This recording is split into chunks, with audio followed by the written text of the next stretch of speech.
Easy தான் பாரு. Middle year external middle year இங்கே வந்து 6 ஆர்ச் இருக்கும். ஆனால் அதில் வந்து 5வது வந்து டிஸ்பியர் ஆகுது. அதாவது நம்ம நெக்ல பார்த்தோம்ல, அந்த ஸ்மைலிக்கு என்ன அர்த்தம் வந்து நெக்ல பார்த்தோம் இல்லையா? அப்போ நெக்ல வந்து சென்டரில் வந்து 6 இருக்குது, சைடில் வந்து 4 இருக்குது. அப்போ 6 4 மட்டும் தான் வந்து ஃபார்ம் ஆகுது.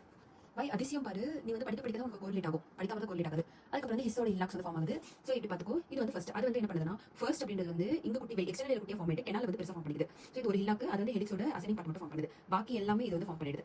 ஸோ செகண்ட் ஆச்சு பின்னா. ஓகேவா?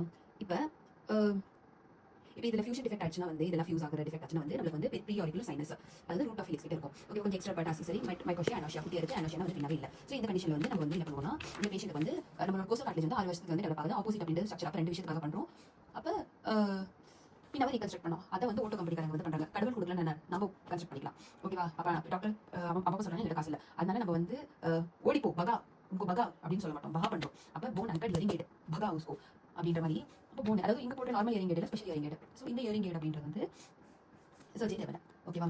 ஸோ இப்போ எக்ஸ்டர்னல் ஆடிட்டரி கேனால் வந்து பார்க்குறோம். ஓகேவா?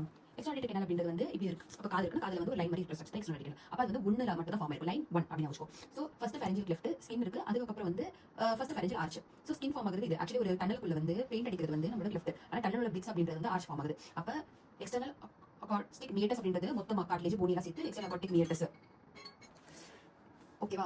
ஸோ இங்கே பாரு, இது வந்து நம்ம கழுத்தில் இருக்குது. இப்போ வந்து இது வந்து மேலே ஏறி காது கிட்ட வரும்போது, ஸோ நம்மளோட இது வந்து வெளியே இருக்கிறது கிளெஃப்ட், உள்ள வந்து பவுச் இருக்கும். பவுச்சில் யாராச்சும் திருடி இருப்பாங்க உள்ள போ. அப்போ பவுச் அப்படின்றது வந்து இப்படி டெவலப் ஆகிட்டு இருக்கு, இது வந்து இப்படி டெவலப் ஆகிட்டு இருக்கு. கீழே வரும்போது அப்போ இந்த எக்ஸ்டர்னல் ஆடிட்டரி கேனலோட ஃப்ளோரும் கீழே கழுத்துலையும் வந்து கழுத்துல இங்கே நம்மளோட ஸ்டெர்னோக்ளிடோமாஸ்டாய்டு, அதுக்கப்புறம் angle of mandible, example sternocleidomastoid angle of mandible அங்கேயும் ப்ளஸ் நம்மளோட ஃப்ளோர் ஆஃப் இயர்லி வந்து ஒரு சைனஸ் ஃபார்ம் ஆகுது, ஃபிஸ்டுலா ஃபார்ம் ஆகுது. Fistula fish. So fistula form ஆகுதுல இன்ஃபெக்ஷன் ஆகிட்டு இருக்கும். அப்போ வந்து நம்ம என்ன பண்ணணும், இது வந்து எக்ஸசைஸ் பண்ணணும். ஆனால் பார்த்து இங்கே ஃபேஷியல் இங்கே ஃபேஷியல் இன்ஜரி, இந்த ஃபேஷியல் இன்ஜரி.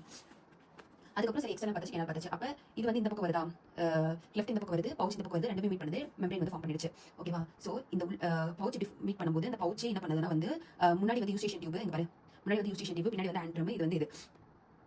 அப்போ இந்த கொஞ்சம் மீசோடம் வந்து இங்கே ஃபைப்ரஸ் மெம்பரேன் ஃபார்ம் ஆச்சு, கொஞ்சம் மீசோடம் வந்து இங்கே வந்து விட்டு போச்சு. யாரோட ஃபர்ஸ்ட் ஆர்ச்சோட மீசோடம் விட்டு போயிருக்கணும். அதான் வந்து ஓகே பாரு, first and second arch. So actually வந்து டிம்பானிக் மெம்பரேன் இருக்கு இல்லையா, அது வந்து 3 லேயர்ஸ், இடையில இருக்கிற 3 லேயர்ஸ். அது ஆர்ச் எதுவும் ரிலேட் ஆகல. ஆனால் அது வந்து கொஞ்சம் ஏரோசிக்கல் ஃபார்ம் பண்ணுறதுக்கு ஃபர்ஸ்ட் அண்ட் செகண்ட் ஆர்ச்சோட இது எடுத்துக்கு. அப்போ மேலியஸ் இன்கஸ், அதுக்கப்புறம் வந்து ஸ்டெபிஸ் ஆனுவல் லிகமெண்ட் சூப்பர் ஸ்ட்ரக்சர். ஏன்னா ஸ்டெபிஸ் இன்ஃப்ராஸ்ட்ரக்சர் அப்படின்றது போனி அப்படிங்கிற ஒரு பார்ட், அது ஊட்டி கேப்சூல் வந்து பேஸ் பண்ணிடும். ஓகேவா? இப்போ மாஸ்டர் அப்படின்னு பார்க்கும்போது ஸ்குவாமஸ் பார்ட், அதுக்கப்புறம் பீட்ரஸ் பார்ட் ரெண்டும் சேர்ந்து இங்கே வந்து மாஸ்டர் டியூசஸ் டீப் பார்ட்டில் இருக்கும். அப்போ பீட்ரோ ஸ்குவாமஸ் சூச்சர் வந்திருக்கும். இது வந்து ஒரு காரணமாக தான் இருக்குது, அதனால கார்னர் செப்டம் அப்படின்றோம். இங்கே பாரு 1.5 சென்டிமீட்டர் போகணும். அப்போ தான் இல்லை வந்து சர்ஜரி வந்து வேஸ்ட் ஆகிடும். ஓகேவா? மாஸ்டர் ஆண்டம் வந்து பிறக்கும் போதே வந்து டெவலப் ஆயிடுது. ஆனால் மாஸ்டர் டிப் இருக்கு இல்லையா, மாஸ்டர் டிப் இருக்கு வந்து 2 இயர்ஸ் டெவலப் ஆகுது. இந்த மாஸ்டர் டிப் அப்படின்றது வந்து நம்மளோட ஸ்டைலோ மாஸ்டர் ஃபோராமன் வந்து மூடி இருக்கும். ஆனால் பேபிஸ்ட வந்து மூடி இருக்காது. ஸோ இப்போ அடல்ட் பேபி வந்து டிஃபரன்ஸ் பண்ணலாம். இங்கே பாரு 2 டிஃபரன்ஸ் தான். இங்கே பாரு இங்கே எல்லாமே 2 மோஸ்ட்லி ஏன் கார்ட்லேஜ் யூஸ் பண்ணுறோம், 2 காரணத்துக்காக யூஸ் பண்ணுறோம். போடுது இங்கே பாரு ஏன் 2 இங்கே 1. ஓகேவா? அப்போ பேபியில் வந்து நம்மளோட போனி பார்ட் வந்து இருக்காது. அப்போ அப்படியே ஏதாச்சும் ஒரு குட்டியாக பீனட்லாம் போச்சுன்னா டேரக்டாக வந்து டிம்பானிக் மெம்பரேன் மாதிரி நிற்கும், போனி கேனல் அந்த மாதிரி இருக்காது. அதுக்கப்புறம் மாஸ்டர் டிப் இருக்காது. மாஸ்டர் டிப் இல்லைனா வந்து நம்ம போஸ்டல் கிளாப்ஸில் கீழே கட் பண்ணால் வந்து டிப் இல்லை, அந்த ஃபேஷியல் இன்ஜுரி ஆக சான்சஸ் இருக்குது. அதனால நம்ம வந்து superior horizontal, inferior vertical superior horizontal